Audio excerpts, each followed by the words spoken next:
Okay, good evening, YouTube. Welcome back, YouTube. Welcome to that was very high, wasn't it? Welcome back to this next episode of FPL Family with me, Lee, and this is Sam. It's been a minute. It's been a minute, hasn't it? I've been away. We've been busy. We've had FA Cup weekends and stuff. I feel like we haven't live streamed for a while. It's our first time in like 2 weeks, 3 weeks, maybe. Yeah, FA Cup weekend last weekend, so we didn't do one then. And then, yeah, you were busy swanning around. Busy swanning around places. So, yeah, nice to see you all. Thank you all for joining us here on FPL Family on a Sunday night for the first Sunday in, 2 or 3 weeks. Fresh from the Tottenham Hotspur Stadium. You've come in, literally sat down, waffed down some dinner, done a load of work on the stream. You've not stopped, really. You've barely taken your coat and your shoes off. This evening has not gone how I thought it was going to go. Yeah. I'm very stressed. Yeah. Not by the game, by coming home to just chaos. Well, tell us about the game then, because, was it as... Well, it was the tension was high throughout, right? Throughout, even when the refs were faffing about. We'll come to that later on. But how was the tension in the stadium?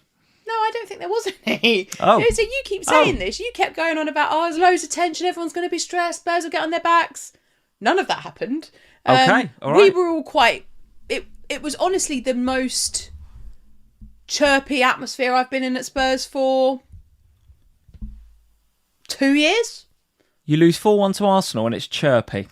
Well, as the game went on, at the end, we were all like, right, well, yeah, obviously it's not great, is it, the defeat? However, I think the whole feeling has changed in the club. Yeah, okay. Like, I think, honestly, and like you kept saying to me all weekend in trying to wind me up, if you go one behind, the crowd will get on their backs, you'll all get really... That didn't happen. Okay, good. Came I'm back glad. quickly. I'm glad. You were wrong. And I think, yeah, look, as the game went on... We got to for the first 60 minutes of the game, it was tight. We were in it. They were nervy. We were playing. It was the best first half of football I've watched us play in 2 years. Second half, we come out. Once they scored the second, it was more difficult. We had one ruled out for a push. Fine. Well, he pushes him. I don't think that's fine. But I don't think it's a foul. It's right in front of me. Didn't you concede one to us when Van Dijk pushed Romero and that was given? Yeah, the same. And I think there's got to be some consistency. I don't think it is fine. If it's a foul, then that's fine. But be consistent with it. Yeah. Like there was a lot of stuff today that wasn't consistent, but whatever. I'm not here to moan about the refs. I am. I know you are, but Always. I'm not here to moan about the refs, despite however long they had at half time to fix their bloody mics, and then they still hadn't fixed it. Never mind the half time one. The one at the beginning of the game was just it was insane. By the way, they said nothing in the stadium. They didn't tell us. I had to text you and go, "What is happening?" Yeah, and Gary Neville was going pretty hard in on the refs, and by the time they'd got to fixing it, I was like, he didn't go hard enough, Neville. It was a shambles. It was, and I know it maybe didn't come across in the stadium. No, it did. We were but I can tell you, it was a shambles. And if I was an Arsenal fan, I'd have been even more raging because actually they came out traps like you wouldn't believe, like greyhounds, right? First 10 or 12 minutes, they were all over you. And what happened was the refs decided they needed to change their batteries or something, and it killed the game. It killed the momentum. And for sort of a little while after that, it almost like it was a hard reset on the game. And I know Arsenal come out 4-1, but if that result of that game goes a different way today, I think the Arsenal fans would rightly, in my opinion, have been aggrieved about how that happened and how that played out at the beginning of the game. I thought it was a disgrace, honestly. It doesn't take much for me to go in on refs. We know this. But it was a disgrace. In a game where I was looking forward to it all week. I thought it was going to be a great game, and it was a great game. And the build-up to it was brilliant. The teams come out. You got the Spurs music and everything. I can only imagine what it was like at the stadium. It was great. Brilliant, right? First 10 or 15 minutes, all right. Arsenal, I'd say they were in the ascendancy, but largely it was a really good game. And bubble burst by that happening. And it just completely killed the atmosphere. And it took time then to get going again, the game. So I thought it was a shambles, to be honest. It's interesting that it came across like that, because it didn't feel like it killed the atmosphere in the stadium. We were all annoyed because we were like, what is happening? Can somebody just come on the mic and tell us what... Tell us. Even if the ref comes on and goes, or put it on the VAR screen, we've got some issues with we're just fixing some technical issues. everyone's fine then. But it was annoying because nobody knew what was happening. We were all getting frustrated. But actually what was more annoying was the one after half time, because you've had 15 minutes at half time to fix your crap. And you come out. So true. And and the players are standing there ready to go for 5 minutes. Yeah. And it's like, you've had 15 minutes to fix this. If you've got a problem, leave them in the dressing room. Don't just leave them standing outside in the cold. Like, it's ridiculous. But anyway. But despite the refs being crap, you're chirpy and feel upbeat. I honestly feel like, and we said it around us, like, yes, the end result isn't great, but that was the best performance for 60 minutes I've watched all season from us. We fought. There was grit. There was some actual desire from us, which we've not seen in ages. We've not seen the chasing down of the ball. I've not seen the crowd behind them. I've not seen a manager so... he was animated, was he? Animated is a good word for him. And I thought, actually, there's definitely... It feels like there's something to build on there. It wasn't... Obviously, I would have liked the result to have gone differently. Absolutely. But at 2-1, if that foul goal stands, we're back in it again. Yeah. When Richarlison has one late on that kind of dribbles in, Raya makes a good save actually and stops it dribbling in. Oh, yeah, it's amazing save. But, you know, we were in the game and we've not been in a game like that for a long time. So I look at it as a positive. I think there's plenty of positives we can build on. And I think, you know, at the end of the day, what happens over the course of the rest of this season is completely in our hands. We are clear of the drop zone. If we get points in the bag, we'll stay up. So it's not like we're reliant on other people dropping points. Like, we're not in the bottom three and having to fight our way out. We've just got to keep going. And there was enough in that performance to look positive on what's going to happen over the next few weeks. Okay. All right. I won't say anything counter that. I thought it come across totally different on the TV. I thought you were dominated, to be honest. There were some green shoots, right? There were some green shoots. I thought Colomani played well. It's the best I've seen him play. He's worked with Tudor before. Yeah. So, and he looked that's the best he's played. That's all I would say. I thought he played very, very well. You're a bit unlucky with the push, but largely you got completely dominated by Arsenal. I thought the first half an hour was just all them, to be honest with you. I do wonder, and I don't know. I do wonder whether there's almost like this, like, there's not an acceptance that Spurs are in a relegation battle. It's just like West Ham and Forest, and we'll get to all the games in a bit. They were much, much better this weekend. Much better, both of them. And they only got 1 point between them, which is criminal. But I didn't think Spurs were much, much better. But you're saying from the stadium, it did feel much, much better. As somebody who sits in that stadium week after week for years and years, it was much better. Yeah, all right, okay. Well, much better. We'll have to disagree on it a little bit. I think you've got the home games you've got left, and I know the Spurs have not been great at home this season, but the home game, you've got about 5 home games left, and they're all against absolutely winnable teams. That's what's going to define whether you stay up or not, I think. Guys, we're going to talk about all the games. As usual, we'll talk about how our FPL weeks have gone. We've got a game still to go, of course. Manchester United versus Everton at the Hill Dickinson Stadium is going to be tomorrow night. I've got still Bruno Fernandes to play. I assume you have too, and I assume most of you that are watching will have Bruno Fernandes still to play. But the weeks have been okay. They've been all right, I think. I'm on a little bit of I wouldn't call it a hot streak, but I'm on a reasonable run of greens at the minute. I was on a very nice green at the end of yesterday, but I had most of my players playing. I only really had Gabriel today. So I was absolutely expecting to take a bit of a hit today. And things like the Palace clean sheet sticking when Wolves miss a penalty. Ooh, that's annoying because I didn't have Palace clean sheet. What else happened today that got me? So Harry Wilson, not mega owned, is he? But Harry Wilson grabbing an assist and a couple of DEFCONs and maybe some bonus ones. So there's a couple of things that just went against, but there's a few things that went for. Like, for example, Timber didn't get a big haul after I sold him this week. I only had just Gabriel in that game. So to come away from it with because you benched Rice, limited damage, because I benched Rice. It was kind of, I was expecting a bit of a red, but I was at 165 at the back end of yesterday after yesterday's games because I had some proper, and I mean proper jam, some results that I was not expecting, like for Bruggen 7 points. I was not expecting that this week. Nor was us. But no, absolutely. But we'll get to the games in just a second. Let's say hello to a few people before we get on with those games and how our teams have got on. Runnerbean78 is in. That's a new name. Not heard you in here before. Runnerbean, welcome to the FPL Family live stream here on a Sunday night. Ashley Curzon is here. We've got Nick F7. Nice to see you. William Cattell is here. United BT. Very nice to see you. Joseph Maloney is in. Very nice to see you, mate, who I spoke to actually at back end of last week. Joseph, very nice to see you on our patron Zoom call. He sent in the super chat and he says, "Hi, Lee and Sam, how are you?" We're doing all right, mate. Great chat during the weekly on 37 with Bruno tomorrow. Yes, mate. So 37, not a bad score for this week. Not bad. Hopefully the chat was useful. Joseph is one of our actually long-term patron supporters, been supporting us for some time. So Joseph, thank you very much for supporting us. And yeah, I had a good chat with him. One of our Zoom calls last week. So hopefully that was useful to you, mate. Kevin Jenkins is here. We've got Clacko752. Haley and Sam. Hello, mate. Louise B is here. Who else have we got? We've got Mark Dixon. War Hornet is in. Steve Kingdom FC is here. Nicole is here. Hey, Nicole. George is here as usual. Hello, mate. Nice to see you. Gordon Smith, a whole host of you in this evening. So welcome to the FPL Family live stream. Thanks for bearing with us a little bit at the beginning there. Just as Sam was pulling together the last of the graphics, because like I say, it's been a whirlwind, isn't it? Straight in from the football, straight into a bit of food, straight into the graphics, and then straight onto the live. Sam, let's get on with some of these games, shall we? Yeah, don't ask me about anything else that happened today.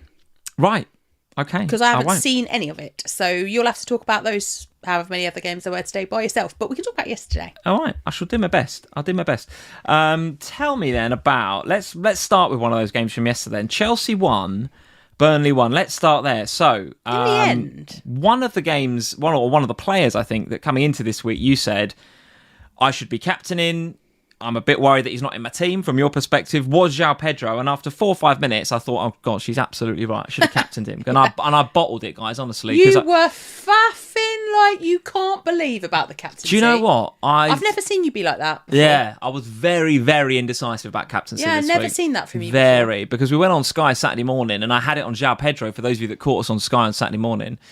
But I even said when we were live on with Haley, I said, look, I reserve the right to change that because I'm not sure. And then we're in the car on the way back, and I basically didn't talk to you for the whole journey, right? Because I was just my head in my phone, flip-flopping between Haaland and João Pedro. And then you said about Semenyo, and that got in my head a bit as well. So I was, oh yeah, it's just a pretty good shout as well. And then somebody mentioned on Twitter about Thiago, and honestly, I was all over the place with captaincy this week. But after about 5 or 6 minutes of this game, I thought I've made a boo-boo. Yeah, because you moved it to Haaland. Because I go Haaland in the end, yes. And I thought maybe João Pedro... Yeah, after this, I thought, well, João Pedro's going to go on and get more goals at home to Burnley. And actually, he didn't. And in the end... Burnley are a bit unlucky they don't win this game right at the death. Well, maybe. And there was a bit of... I don't know, Chelsea fans, tell me what you think. But, you know, I saw the videos, as we all did during the week, of them having a lovely time in Dubai, João Pedro and Palmer and all the rest of them having a lovely holiday this week. And I don't begrudge any footballer a holiday, right? Liverpool had a bit of a break this week as well. Some of them went away. And we were crap as well. We'll talk about that in a minute. But Chelsea, yeah, a few of them go on a holiday and they come back and they drop a couple of very easy points at home to Burnley and another red. What's going on? Because Palmer captain was popular as well, right? He's one I didn't have, so I didn't consider him, but that's popular. Well, João Pedro and Cole Palmer were the first and second most transferred in this week. Yeah. I was genuinely concerned about not having either of them. And I just felt like with the fixtures coming up after this one for Chelsea that I'd kind of missed the boat and I was kind of too late to go there. Well, I think you're right, but we should point that out, right? The Chelsea fixtures, I mean, we sat here probably, 3 or 4 weeks ago and said, this is really nice. You've got to get on it now. And I got João Pedro, and I think like the whole community got Enzo Fernandez at the time because Palmer was a bit iffy with his injury and Enzo was playing 10 and on pens when Palmer wasn't there. So all this narrative about Chelsea, fixtures looked amazing. Well, now here we are, game week 28. They got Arsenal away next, Villa away, Newcastle at home, Everton away, Manchester City. So they are now, according to the Fantasy Football Scout ticker that you can see on screen, bottom for fixtures over the next 5. So the narrative is completely changed. And this game week 28, I think, is a bit of a fixture swing for a few different teams. We'll talk about it as we go through the games, but Chelsea definitely one of those. Massively. And so because of that, I was like, right, well, I can't really go there. I've got to pick on teams that have got good fixtures coming up. I'm going to have to just ride through this one and hope it doesn't end up being a massive Chelsea win. Yeah. I'm going to have to hope the clean sheet goes and that João Pedro and Cole Palmer stay as quiet as possible. So on Saturday afternoon, when it's 4 minutes in and João Pedro scores, You're like, oh. You're thinking, oh God, I wish I'd captained him. Yeah. I'm thinking, oh God, my rank, this is the end of me. R.I.P. This is the end of me. I'll give up now. I might as well retire with Az. That's where I was, in my head I was thinking.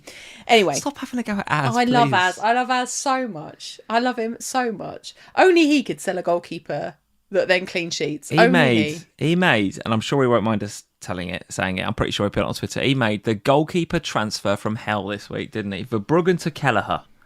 Which on the face of it is absolutely fine, right? If he'd have said that to me, what do I think? Before I'd have gone, yeah, Brentford in, of course. Oh, bloody hell. Bless him. That's a goal. And in the long run, maybe it pays off because maybe Kelleher keeps some clean sheets. But we're watching this game and I'm thinking, oh God, okay, well, here we go. And then as the game's progressing and Chelsea having opportunities, but they're not getting anything out of it. And I'm thinking, all right. And then I shout and you disappeared off. So I shouted up to you, Cole Palmer's just gone off.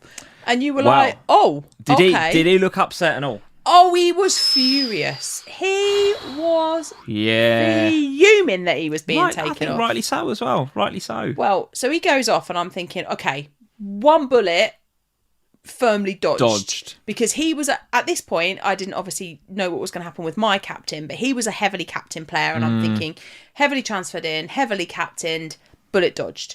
João Pedro, I'm thinking you just can't get anything else. One goal I can probably stick is probably okay. Yeah.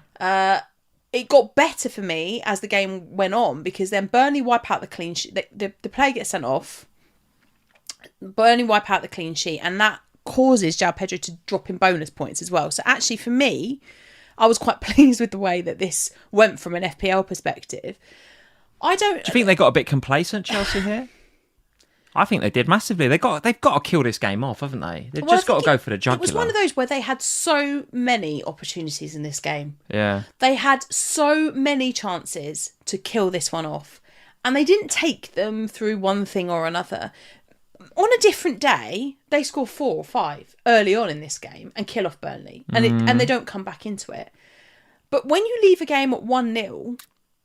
there is always the risk that this happens, especially when you go down to 10 men. The header is so poor from a Chelsea perspective as well, isn't it? It's such a good header for James him. Ward-Prowse. I've just seen this comment in the chat and I loved it. James Ward-Prowse, best corner he's hit in 6 years. James Ward-Prowse, and Fleming just comes from absolutely nowhere. It's the Brazilian lad. I think it's Andre Santos. Just lets him go. Just lets him go. And you're like, what are you doing? And then you're right, actually. They score that goal and then they get another corner in the dying minutes. Yep. Same thing happens. They nearly do it again. And they nearly score again. You're like, Chelsea, what are you playing at? What are they playing at? And I think that's 2 massive points dropped for Chelsea. What are you going to do with your Chelsea assets then? When I say assets, I just mean Enzo. You've just got Enzo, haven't you? What are you planning? And to be honest, I've wanted to sell Enzo for about 3 weeks now. Same. But... basically, since Cole Palmer came back, I've wanted to sell Enzo, but the fixtures have been too good not to do it. This week, he'll 100% go. 100% go? 100%. Okay. I don't feel like, with the fixtures the way that they are, there's any need to hold him, especially when you can go up or down from him. There's so many, and we talked, you hinted at fixture swings. This is a massive fixture swing period that we're coming into now. You've got teams that are suddenly getting really good fixtures that you can go to.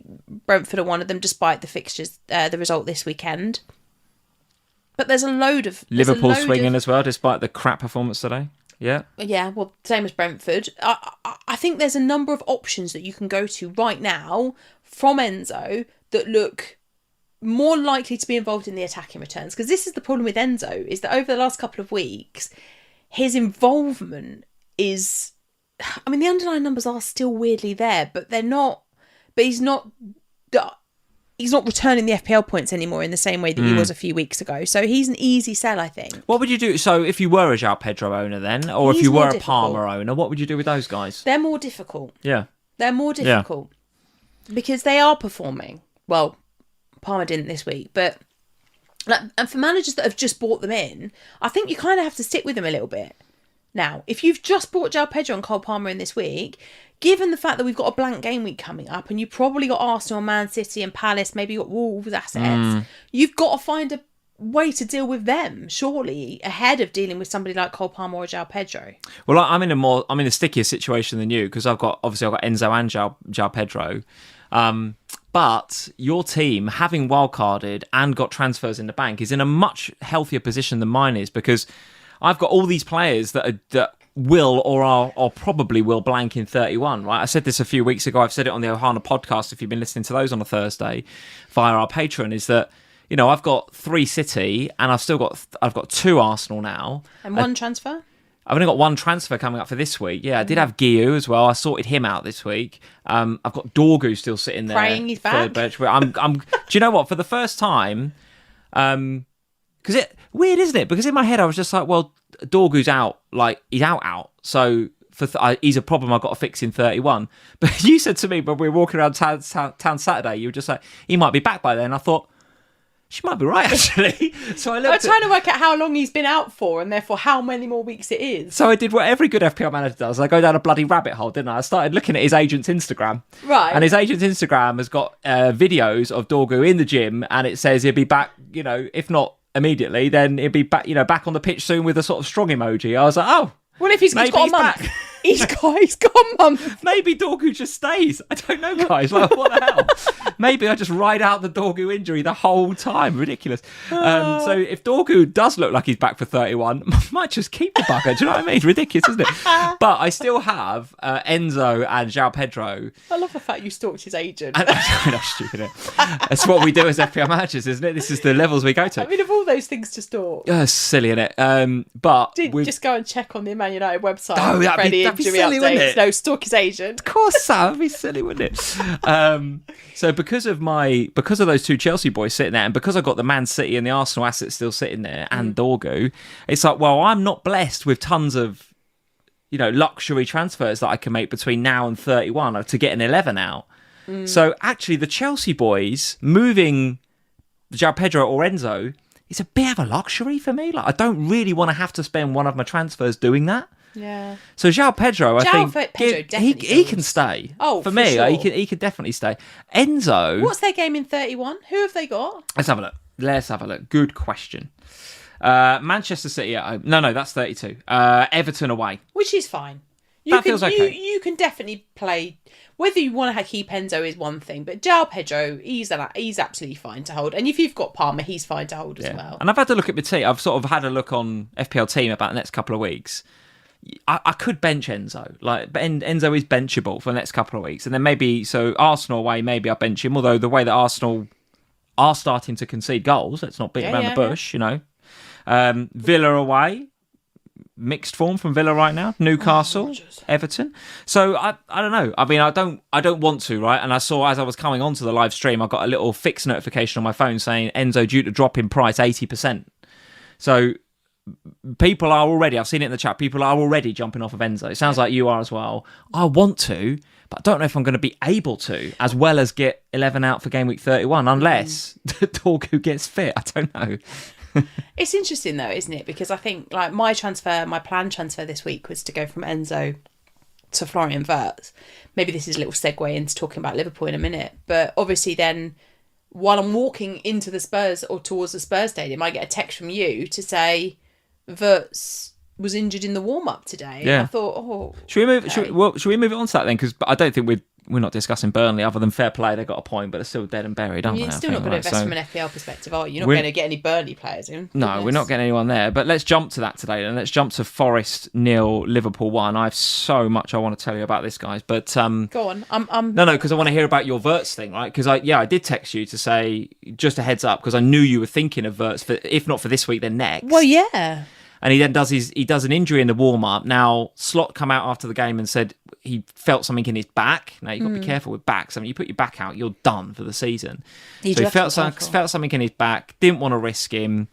He put Curtis in there. It didn't go well? He didn't. Wait for that. But then I think Slot said something about Wirtz. It's, they don't think it's serious, right? So eyes on it, but they don't think it's super bad. I've heard we don't think it's serious about other players in the past, though, and then they've been out for a couple of weeks. Because their view of I don't think it's serious isn't the same as mine. Like, the difference is with Slot is that he's so stereotypically Dutch and honest, isn't he? That he never tells me. If this was Eddie Howe or Arteta, that Wirtz is done until 2028. No, but I didn't Slot mean that. I just meant like when when they say, oh, he might not be out for long, they can mean like 1 or 2 weeks. But in FPL, 1 or 2 weeks is a long time to be out.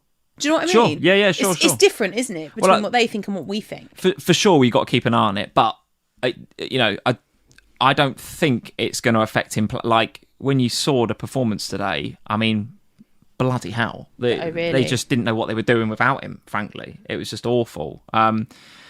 Do you want to say anything about this game, or can I go into a massive rant about how crap we were? I can't say anything about this game, even if I wanted to. Right. Because all I can tell you is that for the last 5 minutes, I was stood in the south stand. It was quite quiet still up there at that point. And when I'm at Spurs, when it gets into the game, sorry, slackers, but I turn them on mute while I'm watching the game, because otherwise my phone in my pocket goes vroom, vroom, vroom, vroom, vroom, vroom, vroom, and I'm like, oh. So, but I have it on before the game kicks off. So I feel it go. I look at my watch and it's like McAllister, and I was like, oh, yes. And then which one? The first one. The first one. Then it got ruled out. Then there was another one. So that saga of McAllister scoring, not scoring, and then there being eventually a goal is all I know about what happened in the Liverpool game. So I'm going to sit here nice and quietly, drink my Pepsi, while we listen to what you've got to say.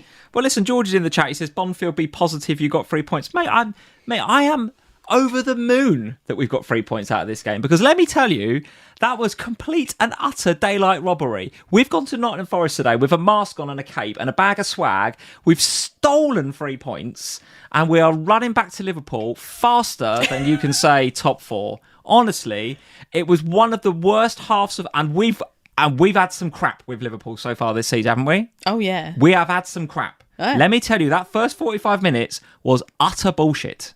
Honestly, it was terrible. Why? I don't know. Curtis Jones played like a player that had been told 2 minutes before kickoff he's going to play. Well, he was. I know, but he played like it. It was just, everything was so slow. It was awful. Just noticed. What I've done to my ring must have been when I was clapping today. Look how bent it is. Don't know. It's so bent. That's the Kolo Muani goal. It was honestly, the first half was awful. Second half was better, but when I say better, I mean we've gone from a -4 out of 10 to like a 2.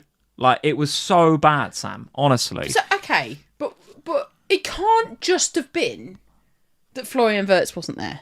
Well, no, I'm sure for sure there's more to it than that. Like, people were saying, well, you texted me and said, how was Mo? I was like, who? I wasn't even sure he played. I don't want to talk badly of the guy, right? I really don't, because he's a legend. He's one of my favourite ever Liverpool players. But he was utter guff today. Utter guff. And when he comes off, Salah doesn't get subbed, does he? No. Just you don't sub Salah. Klopp never did. Bit like Palmer. You just don't ever sub him. Well, he come off on about 70 odd minutes, and he had this little cheeky smile on his face, like a little grin on his face, as if to say, you've brought me off. How do you expect to win this now? A bit like that. And I thought, mate, you deserve to be bought off. He was utter shit, Sam.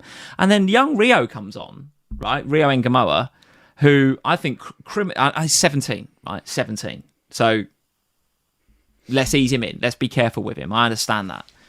But he come on and he showed more in 17 minutes than Gakpo and Salah did combined for the 75 minutes they were on. Honestly, Gakpo and Salah were utter crap. And Rio come on, played a little bit on the left wing, then he come on to the right wing. He's the one that stands the ball up for the goal that was disallowed in the first instance. It was the disallowed goal. So Rio kind of gets down the line, beats his man. That's the first time Nico Williams had anything to do in the whole game. Like, he had Salah. Nico Williams, by the way. Nico Williams. He's all right, but he's average, isn't he? He had Salah in his pocket. Absolutely had nothing to do. I had no problem with Salah all game. Rio comes on and roasts him immediately and sets up a goal for McAllister. Okay. Inverted commas goal. So it was tragic, honestly, tragic. But in FPL, the Liverpool fixtures are glorious. Well, that's true. West Ham, Wolves, Spurs, Brighton, Fulham. You're right. They are brilliant. And they were starting with this one. And so what do we now do? Because people will have Ekitike, who in the beginning of this stream you said ran around like he didn't know what he was doing. No, he's all over the place. Obviously, he's a hold. Can you bring him in? Should you bring him in? Obviously, he's a hold, Ekitike. Well, he has to be with the fixtures. I wouldn't say obviously he's a hold, but I would hold him, yes, with Because these fixtures. the fixtures are too nice to sell. If you've got a Liverpool player in your team, you have to hold them. You have to hold them. Is he worth the money, though? That's my question. I mean, he's not cheap, is he, Ekitike? Even Verts is not cheap.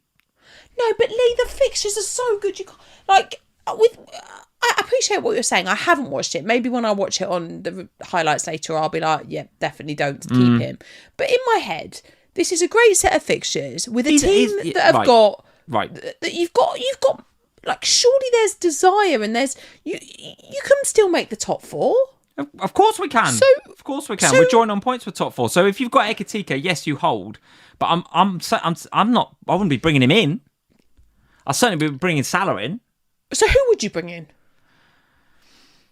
Virgil van Dijk. I did that this week. That went well. I know you did. Well done.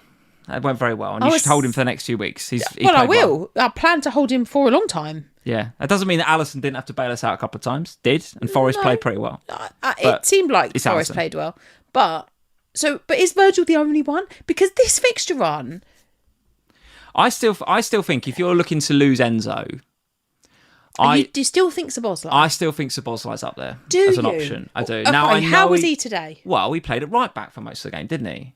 Why? So what happened? Picture the scene. Me and you in the living room, and the Liverpool team gets announced, and Szoboszlai's at right back. What do I say to you? What would I say to you? I'd say something along the lines of, this is going to go shit, Sam. Yeah. Because he's our best player and he's at right back. Why is Slot doing that again? Yeah. And for an hour while he played at right back, guess what happened? You were rubbish. It was crap. Yeah. So then he changed it up and he put Gomez there, who is not the best right back in the world. But as I always say, and I say this every Sunday we play Szoboszlai at right back, you could put the dinner lady at right back. I don't care. You put the best player in our team in the middle of the park, which he did, and we played marginally better. And when he plays there, he's good. And he's got more goal involvements than Verts this season. But this is my problem with Dom Szoboszlai, is that I don't want to pay. He's not that expensive. I don't care. I don't want to pay that much for a midfielder playing out of position in defence. He still takes all the free kicks. Still takes some corners. Sure, but he over this run of the next 5 that we just said there, West Ham, Wolves, Spurs, Brighton, Fulham, he will shit out some points. He will Declan Rice some points over that 5 weeks. There'll be a free kick, or there'll be a, I don't know, even the winning goal, right? It's his cross to Virgil. Now Virgil does the right thing, which is head it down into the danger zone. But Virgil on another day could have had an effort at goal there. But it's his cross. He's still getting the ball in areas, in sort of Trent-like areas, and picking passes into boxes. I think the whole community's looking at Verts, and I get it, right? I get it, because... Well, we might not be able to look at Verts now. Well, so there's that, but also going from Enzo to Verts is a few quid, isn't it? You've got to find a bit of money. And if you haven't got it, I'm here to tell you that Enzo to Szoboszlai is okay. Yeah, because Enzo is 6.9 currently. The Liverpool assets, depending upon obviously which one you want to go to. Let's talk. If you've got Ekitike and Virgil, you hold. That's fine. Verts is 8.4, so you've got to find a significant amount. But Szoboszlai is 6.8, so it's you can go across there. The problem I've got is that you just told me that Liverpool didn't look great without Verts. Szoboszlai was playing at right back. Over these fixtures, if Verts is out, are we still going to see this Liverpool team that runs around like headless chickens? Because you rightly said West Ham played well against Bournemouth and have been playing well over the last few weeks. They have been the form, or one of the form teams in the Premier League recently. They could get something out of us. Like, so that game on paper is fantastic. In reality, is it as good as it looks on paper? Well, maybe not. So if Verts is out for that West Ham game, what does that actually mean for us in FPL? Should we be investing in somebody like Dominic Szoboszlai? Or actually, should we just go, well, do you know what? Virgil seems like the right option. I'll get Virgil, probably for one of the Arsenal defenders, because they're not keeping as many clean sheets. Oh, and hey, there's a blank coming up. Oh, Timber to Virgil, if you haven't done it already, I think, yeah. I think, yeah. So that's fine. But should we? Because my plan this week was to double up. It was to double up on, by taking out Enzo and Rice, was to double up on the Liverpool attack, or on Liverpool, by having Virgil and then adding Verts back into the mix, because I do miss owning Florian Verts. I've got a little bit of a love affair going on with him at the minute.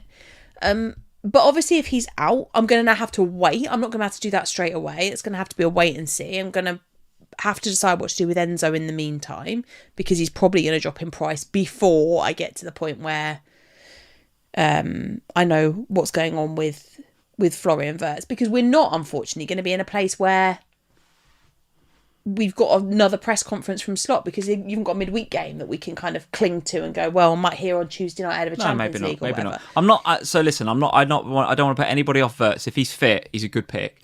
I'm just saying, I think if you haven't got the money to go to Wirtz, or you're not entirely sure about him, or the injury's putting you off, I think Szoboszlai is a fine pick.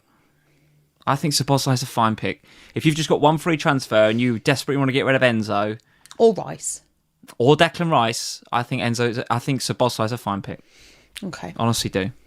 Forest? Yeah, improved. Anderson? Yeah, improved. Where was Anderson playing?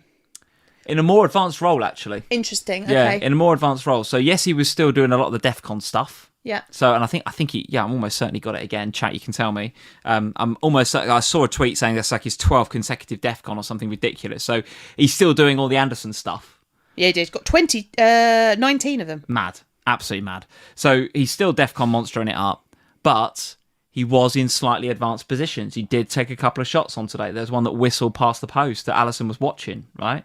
So, okay. Yeah, they were much improved. I think if I was a Forest fan and I was coming off the back of beating Fenerbahce in Europe and then saw this performance, like, I'd be pretty stoked for that. I think that's two pretty good. But they were robbed here. Let's not beat around the bush. They were robbed. We did not deserve to win. And I don't even think we deserved to draw. I would say Forest deserved it. If Forest had got that last minute winner, I'd obviously be very pissed off. But you couldn't have begrudged them here. In fact, when the McAllister handball's given, like, I'm obviously I've gone mental. Like, it's gone in off his arse as far as I'm concerned. I'm like, brilliant. We've absolutely fluked to win here. We've fluked one. Beautiful. You know, how many games have gone against us this season? Here we go. Liverpool fan. Oh, sob story. How many VAR's gone against us? We're going to get one here. Brilliant. God. Off of McAllister's backside for a 1-0 smash and grab. Perfect. But it didn't come off his bum. It came off his elbow. And then apparently it comes off his elbow. What's he supposed to do? Like, what genuinely supposed to do? I know it's the rules. I know. Before you come at me, I know it's the rules. It hits his elbow. Therefore, doesn't matter whether it's deliberate or not. It's handball. I understand that. But it's still complete bollocks. So I'm thinking it's a goal. I've gone crazy. We've gone 1-0. And then VAR rules it out. And I'm effing and jeffing about VAR, aren't I? Of course. But I'm glad I wasn't with you today. Once I've got over that initial 10 seconds of we've been screwed by VAR again, I was like, actually, in the cold light of day, that feels a bit of justice, to be honest with you, because we did not deserve to win that at all. So then when Maka obviously pops up with the winner, I've gone mad again. And then VAR tried to do us out of that one as well. Why? What's wrong with that one? You've not seen this, obviously, because you've been out and about. But I'm telling you, so there was a VAR check for whether Van Dijk was offside for the header. Right. Was he? Well, draw as many lines as you want. I don't think there's conclusive evidence that Van Dijk was onside, put it that way. In fact, in the cold light of day, some of the images look, he's very offside. What? But the semi-automated says that he was on, so I'll take it. It's fine. Well, I'll take it because he got me some points. But correct. But listen, I think, that was lucky. It was everything about that was lucky. Really? Anyway, let's move it on. But Forest, yes, improved. So hold Anderson if you've got him. Would you buy Anderson? Would I buy Anderson? Let's have a look at their fixtures, Forest. Are they going to get out of this? Brighton away, Man City away, good Lord. Fulham, then the big game against Spurs, the relegation 6-pointer in game week 31. And then Villa at home in 32.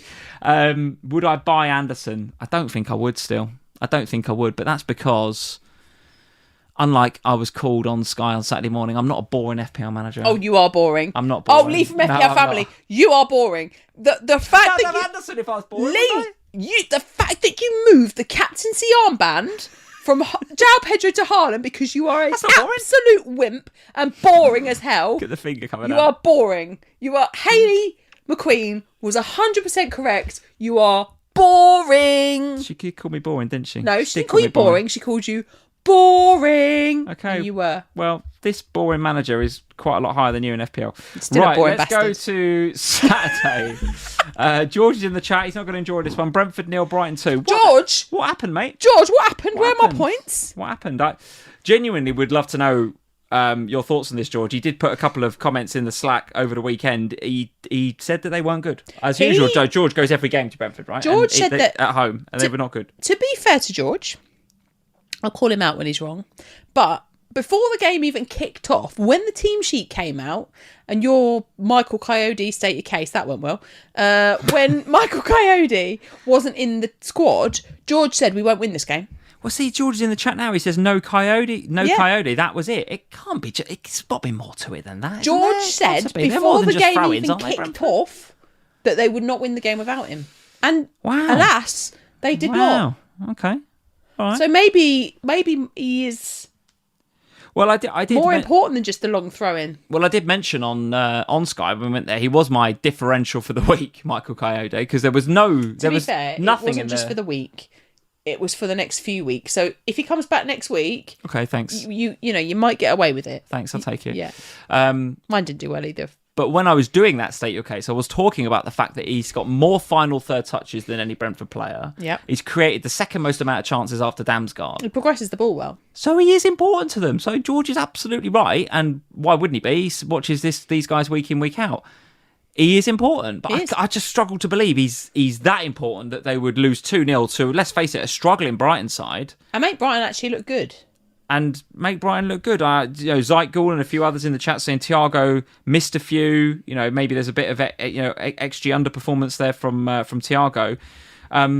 Their fixtures continue to look all right though, right? Burnley up next, right? So if you've got them, you're not selling, right? And then Bournemouth away, Wolves at home, Leeds away, Everton at home. So they're playing against bottom of the half, bottom of the sides, bottom of the table is what I mean. bottom half of the table sides over the next 5, including actually playing in 31, unlike a few others. So listen, I didn't buy Thiago just for game week 27. I bought him for this next little run here. How would you feel about Dango Atara, Sharda, even Coyote if he was to come back next week, which I assume he will? How do you feel about your Brentford assets? Well, Sharda was benched, wasn't he? Yeah. And then came off the bench. He chose to stick with Lewis Potter. Yeah. He likes Lewis Potter, doesn't he? Yes, he does. I prefer Sharda, but, I'm not Keith Andrews. It's up to him who he starts. I still think that the Brentford fixtures are there to invest in. Don't turn into a crap team overnight. And we've got to expect... If Coyote is the main reason they lost this game... What was wrong with him? I don't know. Is he ill or is he injured? I don't know. George will tell us, right? But if he's back next week, then you've got to assume that they're going to go away and smash Burnley, won't they? I mean, despite Burnley getting a point at Chelsea, you'd back Brentford, wouldn't you? You would back You're not going to sell... the chat's asking, is Thiago a buy? I still think he is. I would still buy. I still think he is. I don't know about the others. If you got Atara, I don't think you're selling, are you? But is he a buy now, him and Sharda and others? Well, it depends, doesn't it? Because if you're looking for... If Wirtz is ruled fit... and you want to take money out of Rice to upgrade Enzo to Wirtz, I still think Dango's fine. Yeah, George is saying Cody was a precaution. He's also saying that he fancies Sharda to start at Burnley because they were so much better when he came on. I thought you looked better when Sharda came. But I always think I'm a little bit biased because I really like Sharda. He's one of my... Why? He's one of my weirdly favourite Premier League players that I can't really tell you why, but when I watch him, do you know when I have one of these players from other teams, I just decide I really like them. Yeah. Sharda's just got something about him. I love the way he plays. I like what he does when he's on the football pitch. All right. And I really like owning him in FPL. So he is one that I'm looking at because I think majority of people will go for Dango over him. But I like Sharda as an option. But I obviously was put off that at the weekend. Like one of the reasons I didn't use the extra transfers this week that I had to change up my midfield was because I didn't know the Dango versus Sharda thing felt too difficult to call. This one kind of helped a little bit, I think, because Dango gets to start and Sharda doesn't. But then I agree with what George has just said. Watching the highlights, when Sharda comes on, Brentford look a lot better. So I would assume, therefore, that Sharda's going to start against Burnley. And if he does, he's a really nice differential to have. Right, okay. And Brighton, from their perspective, we've got to give a shout out to Millie, haven't we? James Milner, so is that 600... How dare you? How dare you roll your eyes and sigh like that? James Milner, 654 appearances, the most of any Premier League player ever. A legend, a club legend at Liverpool and a lot of other clubs, and you've just sighed. Where are you going? You've sighed and rolled your eyes. Disgraceful. Are you going to show the picture? Yeah, you can if you want. I don't really like that jacket, but there it is. Me meeting the man, the legend, Millie, from a few years ago when he got his. I think that must have been 500 or maybe 600. What do you mean you don't like this jacket? Don't like that jacket, but anyway. You and Milner. Chat saying Sam's had enough. James Milner was the tipping point. She's gone. I'll put him back up on my wall. He is the nicest guy in football. He's up on the wall. No, this is the nicest guy in football. Oh, do we have to have a whole photos? Yeah, I met him and all. He is a nice guy, Sonny. Could do with him at the minute, couldn't you? Yeah. You know what I really want? Oh, This one. Can I have him back? You do. You definitely want him back. You 100% want him back, I'll tell you that much. Oh. Good Lord. I thought Colomani played well today, but bloody hell. Yeah, he's no Harry Kane. You'd take Harry back in an absolute hang on, I've got to get back heartbeat. in the chair now. All right, go on then. Come on, so, yes. I haven't got any more pictures to show you all. That's enough for show and tell. Despite you, Louise is saying, are they Photoshop? No, Louise, they're not. They're genuine. Not. No. I was very lucky to have a job in one of my previous places of work where I got to meet these guys. You went to give them their awards, didn't you? When they won a milestone award, Lee would go and present milestone appearances. I would be part of the team of the sponsorship, the company that sponsored them. So, so James Milner. 654 appearances, sensational stuff. Brighton, though, are they back? I mean, where did this come from? No one saw the Brighton 2-0 win here, did they? No, but we all know that it was only because Michael Coyote wasn't playing. If Michael Coyote was playing, they'd got smashed up. Well, they've got Forest up next, and we've just seen Forest, we've just talked about how Forest are potentially back. Then it's Arsenal, then Sunderland away, despite losing their last two at home, Sunderland. That's still, I think, still a tough place to go. And then Liverpool in 31. So, given the mixed, let's call it, form of Brighton over the last few weeks, I don't think we're going in there. I have a question for you. I think so. Go on. Verbruggen. Yeah? What are you... because you've just said you've got so many other problems, I'm assuming that Verbruggen is not one. Oh, that is so far down my list of priorities, a goalkeeper transfer. Should have told that to us. Why didn't you tell us that? Well, I can't believe he did it, to be honest with you. Surely, with his team, he's got something better to do than Verbruggen to Kelleher. I mean, surely there's something better to do. He nearly captained Thiago as well, didn't he, against him? So it was a good job he didn't do that. Absolute nonsense. I get the Kelleher move, but if I was going to go in Brentford defence, weirdly, I'd have gone Coyote, which wouldn't have gone well this week. So anyway, I don't think we're investing in Brighton. Let's move it on, Sam, because we've covered 3 games and it's been like an hour. Man City 2, Newcastle 1. I think we saw a slightly different side of Man City here, right? They ground this out. There was grit and determination and blood, sweat and tears gone into this one, but the flowers have to go to Nico O'Reilly. There's a few in the chat just as we were logging on and going live on the live stream that quite liked their title on the thumbnail today, Blimey O'Reilly. That was your show. That was me. I'd take that one. But yeah, the young man doing, well, let's be honest, he's doing himself no harm whatsoever, putting himself potentially in the frame for the plane in the summer. Can I just say, I think you've done him an entirely big disservice there, because not only do I think he should be on the plane, I would argue that if he continues to perform like this, he should start in the World Cup for England. I think he is actually, at the moment, the best player we've got in that position. There you are. I've said it. Well, careful with that. But listen, I think he's fantastic at the minute. And do you know what's really interesting about him is that it's come at a time where a lot of people have sold him. Did Danny bought in him and Van Dijk this week. Danny, fair play, mate. Well done, Danny. I didn't know that, mate. Well done. Very good. It's come at a time where a lot of people have sold him, because there's a blank coming up, probably. And it's come at a time where also he wasn't really performing, and he went there and people were kind of like, well, we'll maybe go there instead. Nori was back from AFCON. All that narrative was playing out. Over the next 3 weeks, he is going to be a player, despite Danny, that most managers will not invest in. And it's not going to be because they don't want to.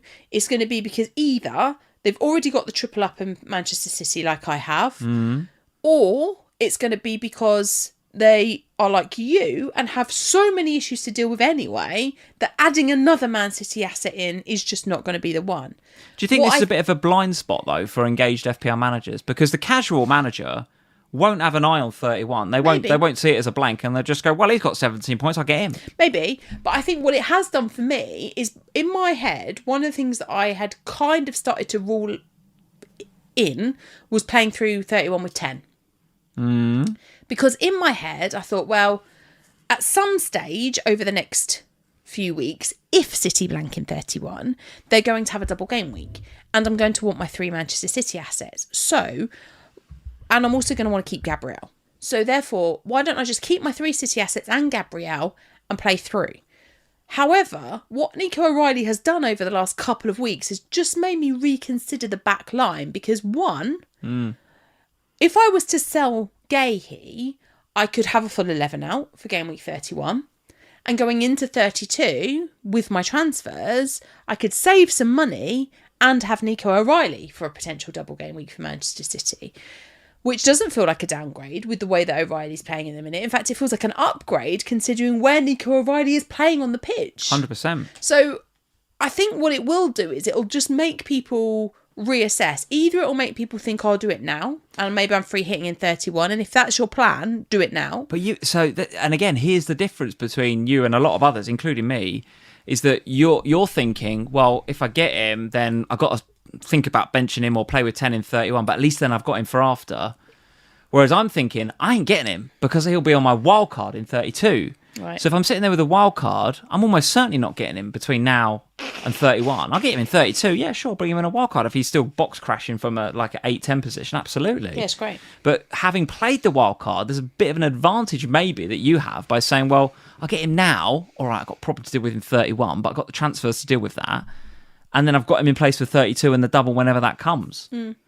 So that's a bit of an advantage, I think, that what people that have played their wild card have over us that haven't. Is because us that haven't will be like, well, he comes in 32. Maybe. Yeah, maybe. I just think it's really interesting because over the next 3 weeks, what people decide to do with Manchester City and Arsenal in particular is going to be quite telling. Yeah. Yeah. By the way, I don't know if, for those of you that watch this game, he's in obscene positions. He nearly hat-tricks. He very nearly scores a hat-trick. There's another opportunity where he box crashes and we both went, not again! And it goes wide, I think. I think it just went wide. Or he missed it, I think. But just his positioning in open he's play. There. Like Haaland's dropping and being a bit more creative lately. And he's the one bombing on. It's like, what the hell? It's great. It's absolutely mad. The one thing, just as a sort of a mini aside, I don't want to go too off at a tangent because I'm quite good at that. No. I don't like it so much for, in particular, Semenyo, but also for Haaland when Mamouche plays. No. Mamouche is a greedy player. He likes a shot. There was a few, I don't know, City fans or those that watch this game, tell me if you think differently. But there was a couple of moments in the game I noticed when Mamouche picked it up in nice central areas and the runs were there. Yeah. Semenyo was making the run. Haaland was peeling off. But he chose not to and he has a shot. Now, 1 in 5, 6, 7, 8 shots will go in and it's like, oh, Mamouche, what a shot. Brilliant goal. But I'm telling you, I think that's one of the reasons Pep hauls him off early because he's just like, fucking hell, mate. Just play in Semenyo. He's right there. And as a Semenyo captainer from your perspective and as a Haaland captainer for me this week, there was a few opportunities I thought for points when Mamouche just took a shot when he should have played a pass. It was frustrating. I went different with my captaincy this week and in the end I thought it was going to be 1 point different or 2 with the captaincy. In the end it wasn't. It was 2, so 4 with the captaincy between Haaland and Semenyo. But it was really frustrating because there were a number of moments late on where I could not believe that Semenyo hadn't got anything. He got DEFCON, but that he hadn't got anything from an attack perspective in this game. It was entirely infuriating. But I think you're right. I think Mamouche's involvement in that game did have an impact. It had an impact on his position. It had an impact on what he was doing because there were a number of times where he made the run and there was one in particular I remember and Semenyo makes a gorgeous run off and it's like just feed it. Feed him it. He's right there and he takes the shot and Haaland does the same on the other side. It doesn't really matter which one he goes to. Feed either of them and it's a goal. Instead, he takes the harder shot and it doesn't go in and it's difficult and frustrating. How do you feel about the big man then? I mean, it feels a bit like a non-question for Haaland because we don't really need the money. Had Salah done something this week, we'd all be going, Or Palmer, maybe. We'd all be going, okay. But because we don't need to, none of us are really looking at Haaland. But in a team that is now clearly not geared entirely around getting him goals. Like if you go back to last season before, the whole setup, everything was about feed Erling and he will score. Yeah. This team is, well, if you get it to Mamouche, he'll shoot. Semenyo is there to take the goal burden away from Haaland. Cherky will chip in, right? It's not all about Haaland anymore. And here he is chipping in with another assist, and as captaincy, I think he gets a bonus point as well in this game. So, listen, we'll take those points, I guess, in a week where we're pretty low scoring anyway. We'll take it, I suppose, as a Haaland captainer. But I'm telling you, this team now is not entirely geared around getting Haaland goals. Will he still get goals? Yes, of course. And he takes a penalty. So I'm not thinking of selling him at any stage. No. But if any of you out there have got a strategy to sell him because there's stuff you want to do with that money, or there's something else you want to do in that forward line, I don't hate it. It's brave still because of the ownership, but I don't hate it. The one thing I will say is that as a non-Haaland captainer this week... Yeah, how did you... Yeah, go on then. It wasn't comfy. It still didn't feel comfy? No. That's an ownership thing though, isn't it? Not what you're watching. Yeah. Yeah, it is. Because... Well, even when I was watching it, like there were, particularly towards the back end of that game, when Marmoush goes off, there were a number of opportunities where Haaland, and I'm like, no, not Haaland, anyone else. And it was fine in the end. But I am acutely aware that I took a risk. It's backfired because Semenyo had to outscore Haaland for this to work, and he doesn't. He could so easily if Marmoush plays him in a couple of times. I know that, Lee, it's mad. But it's one of those where it has had a detrimental impact on my rank by not captaining Haaland this week. And that is enough to make me not... I'm trying to gain rank here. I'm not trying to tank my rank further. Yeah. And it feels like if you take out somebody that's owned by... I mean, I think it's 68% now, but 68% is significant. And you take that person out of your team when they are fighting for the title, because let's be honest, this title race is not over, despite... very much on. Despite very much. What Arsenal fans and everyone else might want you to believe, it's not over. It's very much an open race. Yes, Arsenal are ahead at the moment, but they have played a game more, so we do have that to consider. Okay. And there's a massive game where they play each other in game week 33. So this is a team that is focused and driven. And there was fight about Man City and there was grit about Man City in this one. Like, they went out there to prove a point, didn't they? In this one. I understand all of that, but... I would not take out Haaland. I wouldn't either, but I also wouldn't put anybody off it. But where are you going to go? Well, I've just spent 5 minutes talking about that. The fact that we don't need to means we won't. No, it's not even the money. But it's not even the money, is it? It's like, when you look at the front line, where you've just said Ekitike ran around like a headless chicken. All right, you could still go there. Thiago, yes, I think you still go there, but there was a whole conversation yesterday about whether you should bother. João Pedro's fixtures are about to swing. Ollie Watkins is pointless. Gyökeres blanks. Well, he didn't today. Oh, in 31. Blanks in 31. I thought you meant just generally blanks. I was like, well, he was excellent today. He was good today. But he blanks in 31. Who else? Where else? Who? Like? Yeah, I get it. Yeah, I get it. Like, there's not even three. Yeah, so I get it. But listen, even next week, you're not captaining him, are you? You can do Bruno against Palace, surely. Surely that's what we're all doing. I can't remember what my bus team is Well, on. we'll talk about that later on. So, Newcastle? Anything to say? Actually, better than I thought they would be after midweek. I thought that midweek might tire them out more than it... I know that they won, great result, but I thought going to Azerbaijan and back might have been a bit more... Had a bit more of an impact. Nick Pope's at fault, I think, for the first goal. I think he should do better. All right. I'm not getting any Newcastle players. I think when they don't have they didn't have Joe Linton starting. They don't have Guimaraes. They don't look as good without them. And Joe Linton is such a fug, man. Yeah, honestly. I know he is. He came on and made like 3 fouls in 30 seconds, and then got booked on the 4th a minute later. It's just like, mate. But I don't think Anthony Gordon and players like that are worth the money. So for me, all right. No. All right. We'll move it on then. Go on then. Let's do yours. Spurs 1, Arsenal 4. Well, have we not done it? Well, we did a bit at the beginning about how you felt about the game. We didn't do much about Arsenal though. I think we've spoken about Spurs, but go on and do Arsenal. Defensively, that we had moments like we score obviously, but there's other moments in this game where we could have easily scored. I do think defensively they are wobbling a little bit. I don't think you need the double up defensively anymore. If you got the double up, I think you can definitely afford to sell, especially given you have the blank coming up in game week 31. There's individual errors in that Arsenal back line. I mean, the goal is Rice. It's Rice. It's an error from Rice today. Yeah, that was mad, that wasn't it? Because when they scored the first goal, obviously, they're all crowding Eze and they're celebrating and stuff. But then Rice gets them in a mini huddle. Yeah. He gets them in a mini huddle right in front of where I assume you guys were in the south. Yeah. And a lot of elastic bands got pinged. I can imagine. And he's there. And Rice is telling them all, right, calm down. He's giving it back to that. Yeah. Concentrate. And he's doing that. And he's saying, right, because he knows it's a big game. He knows. So for him then to go and make the mistake that leads to the Kolo Muani goal, it was definitely giving me Gerrard, this does not slip vibes. Do you know what I mean? It was giving me that sort of energy. Oh, really? But listen, they went on 1-4-1, so in the end that will be forgotten. But Arsenal don't look like the Arsenal that were there defensively certainly a few weeks ago. Attacking wise, they look great still, right? And I think Saka got a couple of assists. Even today, I agree with what you just said defensively. I don't think that they look as good. I mean, Timber gets an assist today, but then gets taken off on 56 minutes. Weirdest 3-pointer ever for Timber, wasn't it? Because he got booked as well. Yeah, it starts the game, gets booked, goes off early, gets an assist. Okay, fine, it's a 3-pointer. I think he's an easy sell still. Despite that assist, I think he is an easy sell.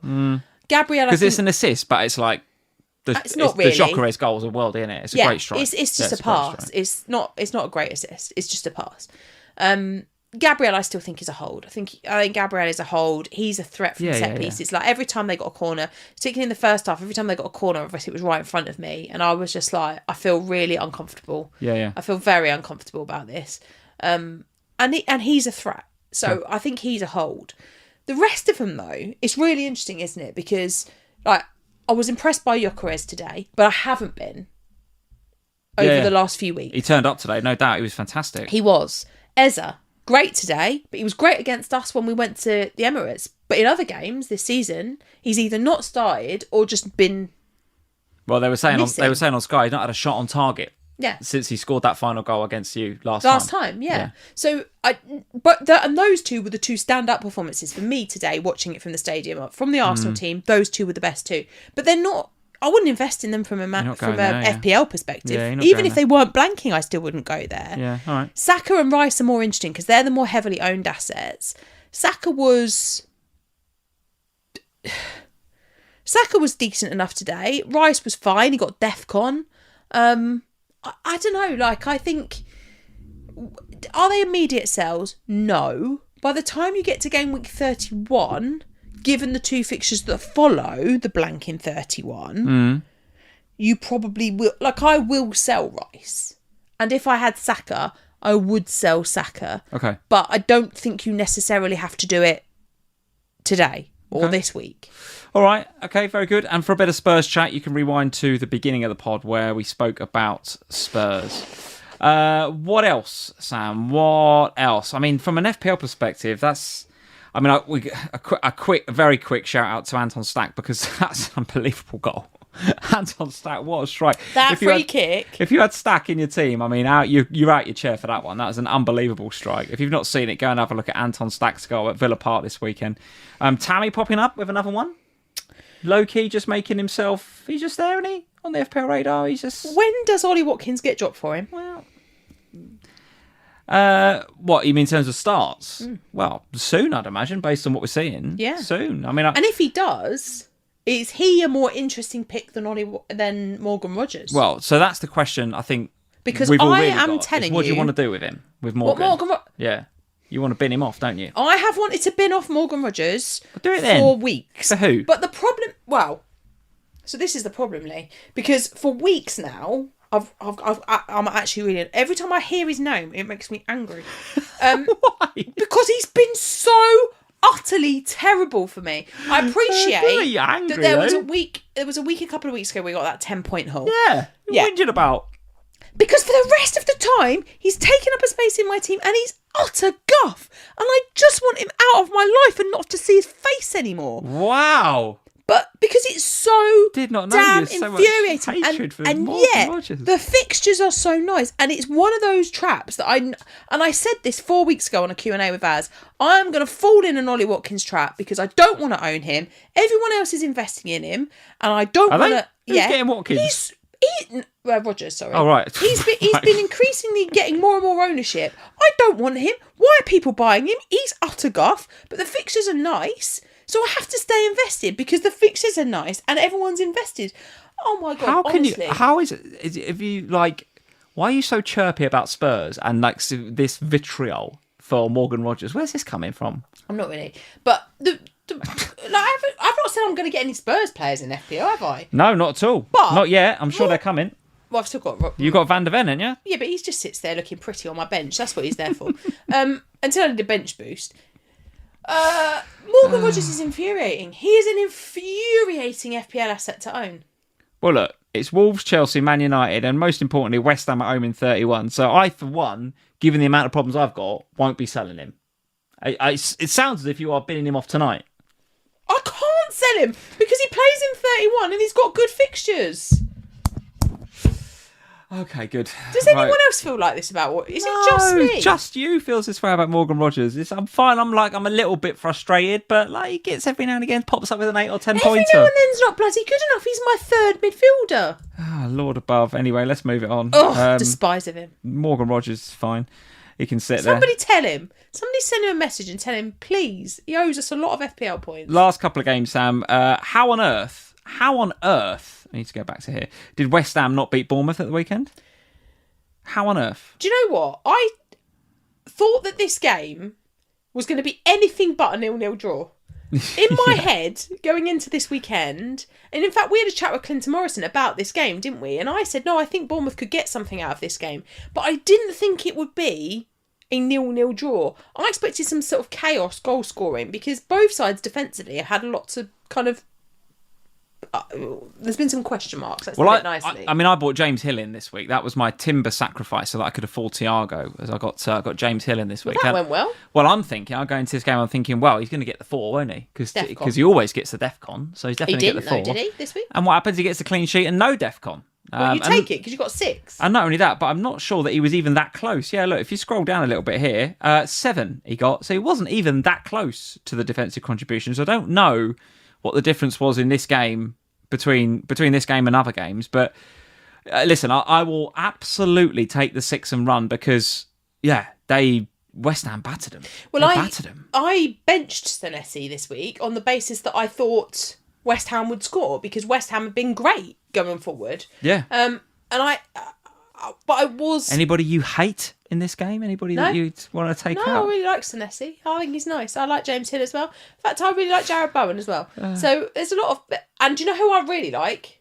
Somerville. I think he's a top... In fact, I'd rather have him than bloody Morgan Rodgers.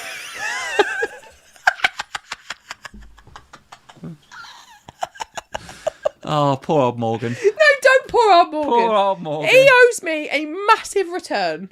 And absolutely, in fact, he should send me a bunch of flowers in the post. Right, Morgan to Somerville then. You're doing that, are you? Well, no, because have you seen the West Ham fixtures? I haven't even considered them, to be honest with you. I think we're playing them next, aren't we? So West Ham, Liverpool, and then Fulham away, Manchester City at home, Villa away, and then Wolves at home. They've got to get something, right? They're the ones under pressure. They're the ones without the points in the bank in the relegation battle. Maybe when he plays Morgan Rodgers, I'll swap him.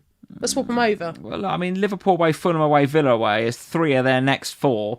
That doesn't strike me as, like, despite the fact that they've looked a little bit better. They have. No doubt they've looked better, and they should have won this game at the weekend against Bournemouth.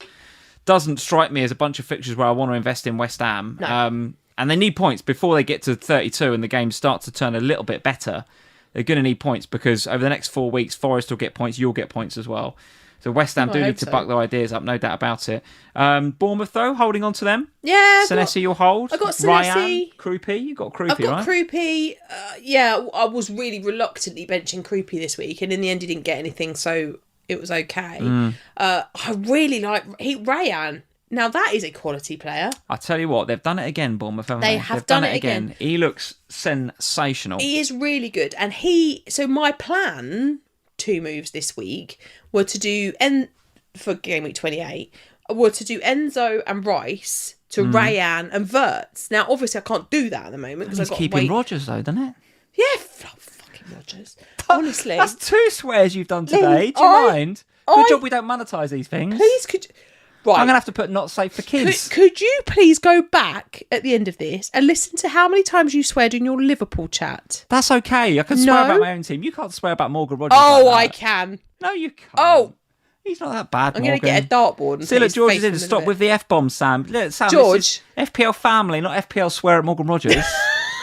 That's the Twitter handle. Go and get that one. FPL swear at Morgan FPL FU Rodgers. Oh, honestly, I'm so annoyed by him. But Rayan, I will have to keep Morgan Rodgers, yes, annoyingly. Okay. Okay. But look, I really like Rayan. I think he's top quality. He almost, as the chat said, he almost scored goal of the season. Daniel Banks, you're absolutely right. He nearly did. That was unbelievable goal, wasn't it? Or would have been an unbelievable goal. That's it, Sam. That's enough guff and waffle about all of that stuff. Let's get on to the game week scores. I'll start with 46. I've got the hiccups now. Yeah, not bad. There's a few 2-pointers in there. Enzo, Thiago, I was hoping for a bit more from. Obviously, Rodgers, who I think's great, love him, but a bit disappointing to get the 2-pointer. Hill's in there with so really, the stars of the show really were the 2 unexpected clean sheets. I mean, talk about a bit of jam this week. Hill with the 6 in a game where they've got absolutely battered, and Verbruggen with the 7 in a game where, in any other week, Coyote's fit, and because he's the linchpin of everything, according to George, they probably win that game. So maybe if Coyote played with Morgan Rodgers, we'd be all right. Verbruggen 7, Hill 6 is basically the story of my week. Everything else was pretty average, except for the João Pedro goal. I've got Fernandes to come, obviously, tomorrow, so we'll wait to see. But I've not. That's it, right? That's it. I haven't got an Embuemo or a Cunha or anybody like that. So if we get any, you have got Dorgu on the bench if he randomly appears, if his agent turns up. Dorgu's there for game week 31 more than anything. So, yeah, if we get something from Bruno, maybe the arrow turns a little bit more green. But as it is, 46 is kind of okay-ish. It's a game week rank of 3.5. It goes up about 8.5%. So I'm on now 1,570 points and the rank's 235. Yeah, I mean, it's just a fine week, isn't it? In a week where points have been hard to come by, I've seen a few horror stories out there. It's not a horror story. It's just okay. It's fine. It's above par, so I'll take it. In actual fact, when I think back to when we've live streamed, I don't know, 4 weeks ago, 5 weeks ago, 6 weeks ago, I flirted. Well, as you know, and all you guys know that track this. You know, who you've been flirting with? No, I've been flirting with 1 million. That's what I've been flirting with, 1 million OR. Don't flirt with that. Been flirting around there for a very long time, and it just I was stuck there for ages, going between 900k and 1.2 for ages. And so now, having taken a bit of a step up to 600, I was 600 for quite a while, and I've just chipped away at it. I think this is about my 4th or 5th green in a row, but it has been a slog. It's been real chippy away and just taking real little risks around the edges rather than doing anything too crazy. But it has meant that in doing so, I have dug myself a little bit of a hole by like keeping Semenyo, for example. A lot of content creators getting off of Semenyo because of 31. I'm keeping him there for now. Keeping my, up until this week, 3 Arsenal in place. I've still got Gabriel and Rice sitting there. Obviously, I had Guiu there up until this week. So those green arrows have come at some cost, and that cost is not being realised yet. But the cost will be realised in game week 31. Or between now and 31, when I can't really afford to do luxury transfers like Verbruggen out to a better goalkeeper, as you suggested before. I can't really do the transfer that I want to do, that everyone else will be doing, which is Enzo to somebody better. It's difficult for me to do that because a lot of my transfer thinking has to be game week 31 oriented, which is Man City out and Arsenal out, and crossing fingers that Dorgu's back. So I still am a little bit hamstrung between now and 31 with what I can do with my team based on how I've set it up. But I'm okay with it. 235 is fine for this point in the season. But your team doesn't look bad for next week, does it? Well, let's have a look at it for next week. I remember looking at it when I set the graphic up and thinking, by the way, if there's any player picture wrongs here, apologies. I did these very fast. That looks okay. But I think I was trying to get it all right. Yeah, it looks all right.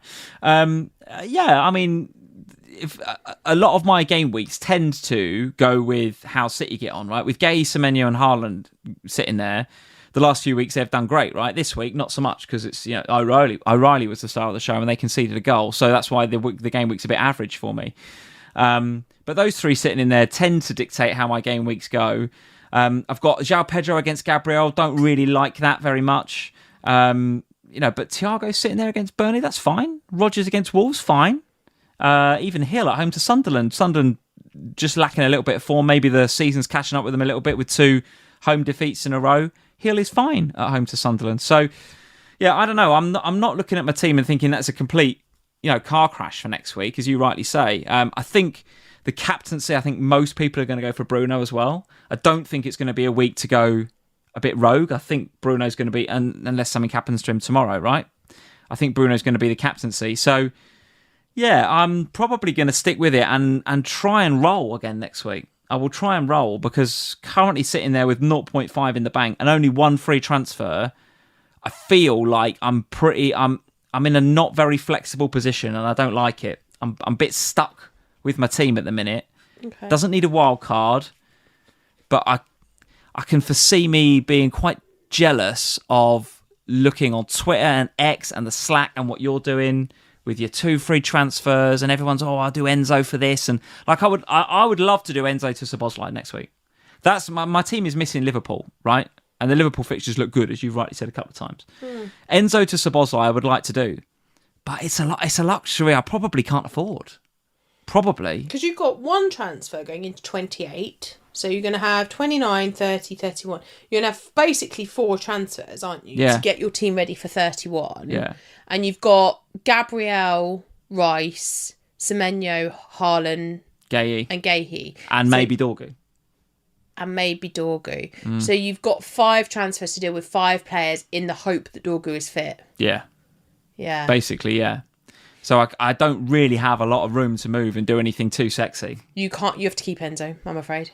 And Morgan Rogers, you have to keep Morgan Rogers. Listen, I've not taken a hit all season. It could be I could take some hits. Right, I could do. Oh, you could take some hits, but does that team really need some hits? Well, but the other thing is, okay, well, Enzo to Szoboszlai next week. You put Szoboszlai in that team. Who drops out? I mean, João Pedro away at Arsenal. No, you still have to play João Pedro. Don't mind João Pedro away at Arsenal. I don't mind it. I don't love it, but I don't mind it. What, Rice at home to Chelsea? Well, no, I think I don't mind playing that either. So, could I do that transfer? Yes, but then Enzo away at Arsenal feels like quite an easy bench next week. Yeah. And Tarko, goodness me, I don't know if he's ever going to get back in my 11 again. The team... He will in 31 because you'll have to have him. He'll have to play. Yeah, he'll have to play. It doesn't need surgery, but it also, I'm in quite an inflexible position. I think it's going to affect my rank maybe over the next couple of weeks, but we'll see. Let's talk about your score then. Bruno still to go as well, but 40 this week. 40. Saved a bit by Virgil, to be honest.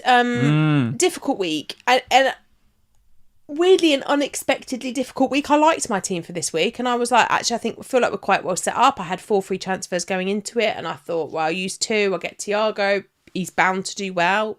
And I got Virgil, so those were my 2 transfers in this week. The Virgil one pays off massively. Even if he doesn't get that assist last minute, he's got the clean sheet, he gets some bonus, we're happy. Disappointed with Roofs, to be honest, again. I was expecting way more. You didn't even mention the Mukiele injury. You see that? Mukiele got injured today. That. Oh, dear. He went off about 20-25 minutes in first half. So might explain why they conceded twice. For sure, it'll have an impact, right? But Mukiele, of course, as heavily owned, if not more so, than Roofs. Yeah, I mean, and to be honest, Roofs is there because in the home fixtures, he's fantastic. Has been fantastic. Has been, yeah. And that's 2 home fixtures now where he's not kept the clean sheets back to back and they've not won the game. And it feels like a bit of a frustration, but I'm not doing anything about that. He plays in 31 and that's fine.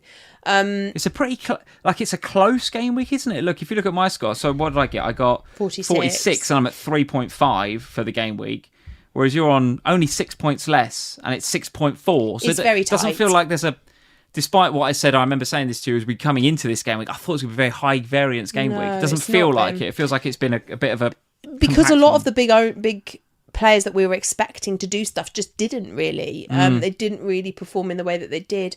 Rice with the DEFCON, that helped out today a bit as well. Yeah. Had I captained Haaland over Semenyo, couple more points. That would have been 4 more. And actually maybe that is the difference between a red and a green, to be honest, because I'm 3 points currently off of a green arrow. So if I had the armband on Haaland rather than Semenyo, it makes a big difference. Yeah. And talk to us about your team for next week then. How's it looking? Well, so I've got 3 free transfers going into this week again. Yeah, nice. So despite having made 2 free transfers last week, as I mentioned before, my plan was to use 2 of them. Rodgers out. I mean, got to, haven't you? Got to be Rodgers out. If anyone mentions Morgan Rodgers to me again, I will. Wolves away, you're keeping him, no doubt. Just honestly. Absolutely keeping him. If he blanks against Wolves, prepare for next Sunday night. Van der Ven on your bench again? Yeah. Oh, please, come on. He's there to look pretty. He literally is in your team because he's your favourite player and you like him. You never play him. Constantly bench Van der Ven. Remember when I bench boosted and he got me all those goals? Yeah, that's why I mean you still benched him. Yeah, he's brilliant though, isn't he? Sure. I actually quite like my but this is the problem. Every time I quite like my team, it's a problem. Senesi home to Sunderland you're playing. You ain't benching that, are you? Right. How? You're not benching that. How? Gahey. Away at Leeds. I think you're playing Senesi over Gahey. Do you? Yeah, I do. I'll have a conversation about it, but I think you've got to find a route for Senesi in there. He's certainly subbing him over Van der Ven. Maybe I play Senesi rather than Creeper Jr. No, as well as Sunderland are crap at the minute. Get them both on. Maybe. I don't know. I mean, bench Rodgers for Christ's sake. Come on. The reality is that I will also very likely sell Enzo for Verts. God, I'll talk about a benching headache here. So I'm very close to a bench boost if I do this. Like, it is very close to being bench boostable. You're going to end up benching Krupi at home to Sunderland, which don't feel great to me, I'll be honest. No, but he doesn't often start back-to-back games, Krupi. Yeah. So right. we'll just have to see what happens. You will actually bench Rodgers at this rate. It'll be hilarious. Oh, probably. Hilarious when you bench the Rodgers clean sheet and hat-trick. Brilliant. That would be very my season. Yeah, I quite like it. I actually don't think I actually have to do anything. No, I would agree. I look at this team and think, well, I could just let it be. I could just play this through as it is, and do absolutely nothing this week and let it just see what happens. Or I could do my plan move. I think I'll be waiting, whatever happens here, I'll be waiting until the end of the week and seeing what Slotty has got to say for himself about Verts. Well, I think I remember seeing a tweet from our friend FPL Harry, I think, earlier as well, when he was talking about, this is a week to maybe save your transfers until up to the deadline, because on Friday we're going to get European Cup draws, aren't we? Oh, and yeah. we're going to know a bit more about, know a bit more. We'll have more insight, let's say, into who's through, who's not, who's playing who's playing what, and we'll have a bit more of a feel for whether we think City and Palace and others will blank or not in 31, won't we? Well, we'll know if Palace are in or out. That's a fact. Yeah, that's a fact. So again, for the advice we usually peddle out here on a Sunday night is just hold your transfers and wait for information. Now, I know it looks like Enzo's going to go down either tonight or tomorrow night. He looks like he's crashing already. In my case, I'll be holding him anyway because I'm not in a luxury position. I've got some value as well in him because he's actually worth 6.7 to me and 6.9 at the minute, so I can afford to take one. You can afford a 0.1 drop. Okay, well that's good. That's I'll ride out one, so it's okay. But I could see a position where I roll through next weekend and I'm just roll out this little motley crew, or I go and I do a Verts move, or but we'll see. It would not necessarily be too much of an issue for me to not do anything and then roll into 29 with 4 free transfers again. Like, okay. I do feel like despite the slight the slight red, since my wild card, I know that my rank still looks utterly terrible. However, like, it's massively better. It's massively better. It's like up 1.6 million since wildcard, so we're getting somewhere. So the fact that I've got these free transfers in the bag, I've dealt with an Arsenal issue for next week for 31 already. Yeah, I'm now quite happy with the possibility at the moment as things stand of selling Gahey so that I get Nico O'Reilly later. All of this stuff feels like it's putting me in a nice position where I don't feel like I'm going to be chasing my tail too much when everyone else wildcards in 32. All right, very good, very good. And just because you can see it on the YouTube, but I don't think the podcasters can see it. You currently got the armband on Haaland rather than Bruno Fernandes. Is that going to be a Hazard captaincy choice for next week? I think that's more to do with the fact that I did that slide very fast when I got You did it fast, yeah. You think you're going to captain Bruno next week? Probably. Yeah, I think so. I nearly captained Bruno this week. I kind of wish I had. Well, maybe. And I noticed actually when I was speaking to Max earlier, so Max, our lad, he's captained in Bremo this week, randomly out of nowhere. So that could look quite good this time tomorrow night. So there it is, guys. That's the pod. That's the video for this week. Well done for this game week. For those of you that have got Manchester United or even Everton assets tomorrow, then look forward to seeing how your assets get on in that game. Coming up this week, Sam, busy week. What we got going on? Yeah, busy week again as usual. I am off the benching this week with Praz. So looking very forward good. to that. So we're doing that on Tuesday this week.